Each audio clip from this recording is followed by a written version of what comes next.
지난해 12월 20일 동해 심해 가스전 유망구조 대왕고래 탐사 시추가 시작됐습니다. 시추 과정에서 확보한 데이터를 분석한 후에 내년 상반기 중 시추 결과를 공식 발표할 계획입니다. 시추선 웨스트 카펠라호는 해수면 아래 3,000m 이상 깊이까지 탐사 시추를 진행했고 지난 4일 작업이 끝났습니다. 1차 시추 작업 결과를 토대로 정부는 경제성이 없다는 판단을 내놨습니다. 산업부 고위 관계자는 대왕고래에서 가스 징후가 포착되긴 했지만 가스 포화도가 낮아서 생산 광구로 전환할 경제적 가치가 없는 것으로 확인됐다고 밝혔습니다. 대왕고래에 대해서는 추가 시추 작업을 하지 않기로 했습니다. 다만 정부는 근원암과 저류암, 덮개 등으로 구성되는 유전 지층 구조는 양호한 것으로 확인됐다며 다른 유망구조 탐사를 이어가는 데 도움이 될 것이라고 설명했습니다. 전문가들의 반응은 엇갈렸습니다. 시추 탐사를 해도 성공 확률은 한 1, 20%밖에 안 되거든요. 10번 시추를 해도 뭐 8번, 9번 실패하는 거는 어떻게 보면 자연스러운 거고요. 사실은 로컬한 문제가 아니라 그 지역 전반적인 문제일 가능성이 되게 많아요. 광역적인 특징들을 가질 가능성이 많기 때문에 사실은 굉장히 안 좋은 좀 부정적인 시그널이라고 보여질 수가 있죠.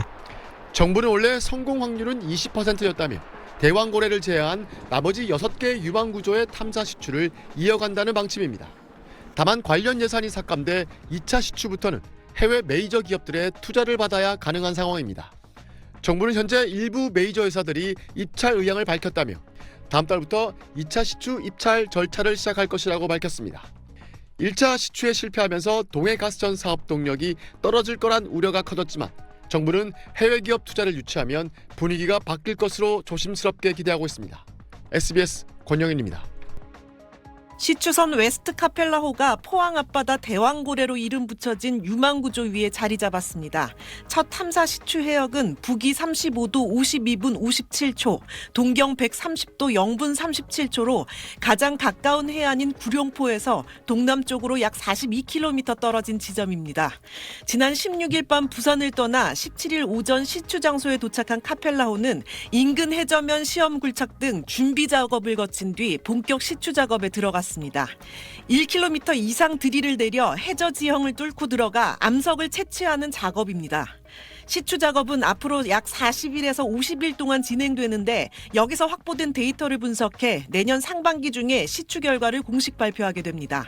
필요해 있는 이제 석유 가스 보존 여부나 석유 탐사에 필요한 자료들을 이제 분석할 예정입니다. 중간 분석 결과는 상반기에 나올 건데 중간 분석이니까 뭐 추정은 할 수 있으나 마지막까지 이제 검토를 해야 돼.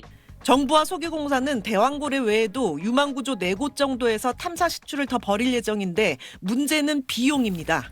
시추공 하나당 약 1,000억 원의 비용이 들지만 야당이 내년 시추 예산 497억 원을 전액 삭감하면서 당장 1차 시추 비용도 결국 석유공사가 자체 조달해야 하는 상황입니다. 2차 시추부터는 해외 투자를 유치할 계획이지만 1차 시추에서 뚜렷한 가능성이 보여야 탄핵 정국 속 사업 동력을 확보할 수 있을 거란 관측이 많습니다. SBS 한지연입니다. 노르웨이 유전개발업체 시드릴의 시추선 웨스트 카펠라입니다. 삼성중공업이 지난 2008년 건조한 배인데 최대 시추 깊이는 1000m 이상입니다. 한국석유공사는 한 달 전 시드릴과 오는 12월부터 40일 동안 3,200만 달러, 약 440억 원의 웨스트 카펠라를 사용하는 계약을 맺었습니다. 석유공사는 석유와 가스가 매장됐을 가능성이 높은 지역에 대왕고래, 오징어, 명태 등의 이름을 붙였는데 웨스트 카펠라는 가장 먼저 대왕고래 지역에서 시추 작업을 벌입니다. 포항 영일만 앞바다 8광구와 6-1광구 북부에 걸쳐 있는 곳입니다. 석유공사는 탐사를 위한 무인 잠수정과 헬기 등도 발주한 상태입니다. 이런 가운데 미국 액트지오의 비토르 아브레오 박사가 내일 한국을 찾습니다. 최대 140억 배럴의 석유와 가스가 매장돼 있을 가능성을 우리 정부에 통보한 물리탐사 책임자입니다. 거기에 참여했고 했던 사람을 직접 아마 좀 대한민국에 초청을 해가지고 우리 언론에 하고도 좀 얘기를 좀 할 수 있는 그런 기회를 만드는 것으로. 석유공사는 온라인을 중심으로 확산한 액트지오에 대한 여러 의혹에 대해 적극 해명했습니다. 액트지오가 다양한 전문가들이 아브레오 박사를 중심으로 프로젝트 단위로 협업하는 구조여서 직원 수가 많지 않은 것이고, 아브레오 박사는 엑손모빌에서 지질 그룹장으로 심해 광구 평가를 주도한 30년 경력의 전문가라고 설명했습니다. 아브레오 박사는 한국에 도착하는 대로 정부와 석유공사 관계자들을 잇따라 만날 것으로 알려졌습니다. SBS 소환욱입니다.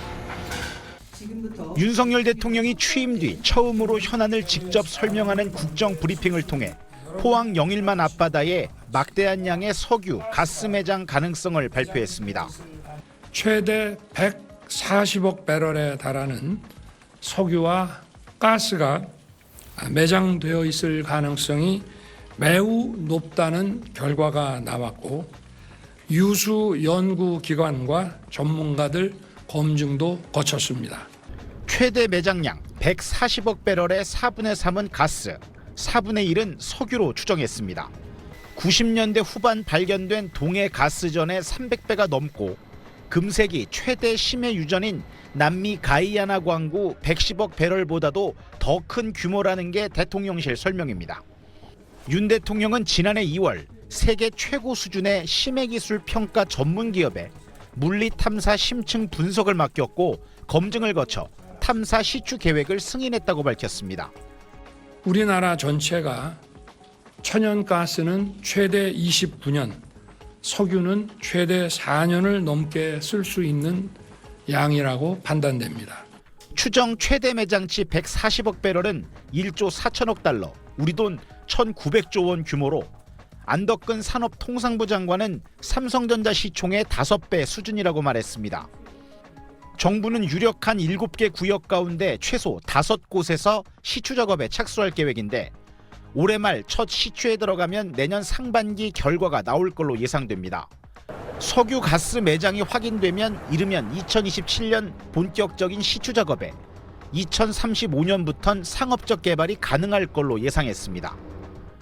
윤 대통령은 지금은 석유와 가스가 존재하는지, 실제 매장 규모가 얼마인지 확인하는 탐사 시추 단계로 넘어갈 차례라며 차분하게 시추 결과를 지켜봐달라고 당부했습니다.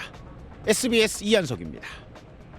통상 석유 가스전 개발은 물리 탐사와 시추, 상업 개발의 3단계로 진행됩니다. 이번 정부 발표는 이 중 첫 단계인 물리 탐사, 그중에서도 2차원 물리 탐사를 기반으로 나온 겁니다.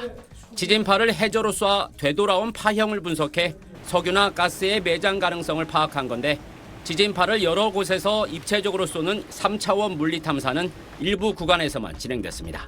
3차원 탐사를 추가로 거쳐야 시추에 들어갈 수 있는 겁니다.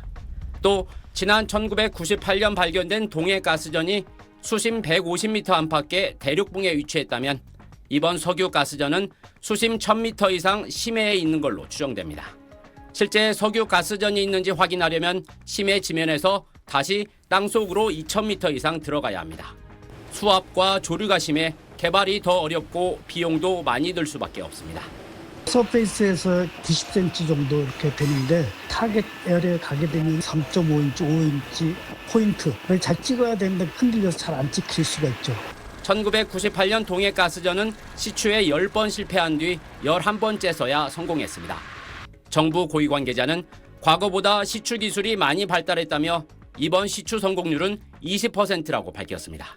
5번 시추공을 뚫으면 1번 성공한다는 의미인데, 심해의 경우 통상 5% 이상이면 상업적으로 시추를 시도해 볼 만한 수준이고, 남미 가이아나 심해 광구도 성공률이 15% 정도로 나왔다는 게 정부의 설명입니다. 정부는 한 번 시추에 1,000억 원 정도 소요될 것으로 예상했습니다. 정부는 글로벌 석유 회사가 시추에 관심을 갖고 있다고 밝혔지만 구체적인 회사의 이름은 공개하지 않고 있습니다. 자칫 시추에 실패한다면 막대한 자금 낭비에 따른 후폭풍이 만만치 않을 전망입니다. SBS 김치성입니다.